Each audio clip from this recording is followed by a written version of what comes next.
کوئی جاندار اس وقت تک نہیں مر سکتا جب تک کہ اپنا رزق پورا نہ کر لے۔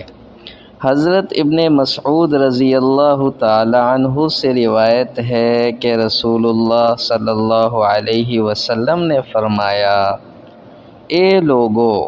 کوئی ایسی چیز نہیں ہے جو تم کو جنت سے قریب کر دے اور دوزخ سے دور رکھے مگر وہ جس کا میں نے تم کو حکم دیا ہے، اور کوئی چیز ایسی نہیں ہے جو تم کو دوزخ سے قریب کر دے اور جنت سے دور رکھے مگر وہ چیز جس سے میں نے تم کو منع کر دیا ہے۔ اور جبرائیل نے میرے دل میں یہ بات ڈالی ہے کہ کوئی جاندار اس وقت تک نہیں مرتا جب تک کہ اپنا رزق پورا نہیں کر لیتا۔ پس جب ایسا ہے کہ جو رزق مقدر کیا ہے وہ پہنچنے والا ہے تو خبردار اللہ تعالیٰ سے ڈرو، یعنی بچو اللہ تعالیٰ کی نافرمانی سے، اور رزق کے حاصل کرنے اور ڈھونڈنے میں اعتدال سے کام لو،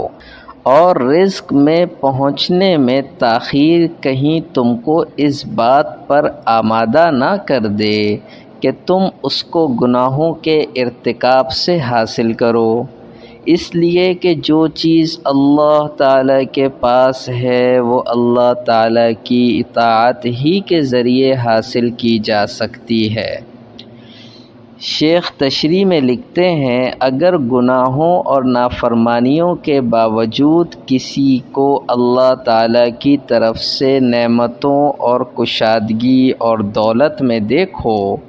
تو وہ نعمت اس کے لیے عذاب ہے، نعمت نہیں۔ اسی طرح کا مضمون ایک حدیث میں شیخ کی نظر سے گزرا ہے۔ حضرت حکیم الامت مولانا تھانوی رحمۃ اللہ علیہ نے فرمایا کہ جو مصیبت اللہ تعالیٰ سے قریب کر دے تو وہ بندے کے لیے نعمت ہے، اور جو نعمت اللہ تعالیٰ سے دور کر دے وہ اس بندے کے لیے مصیبت ہے۔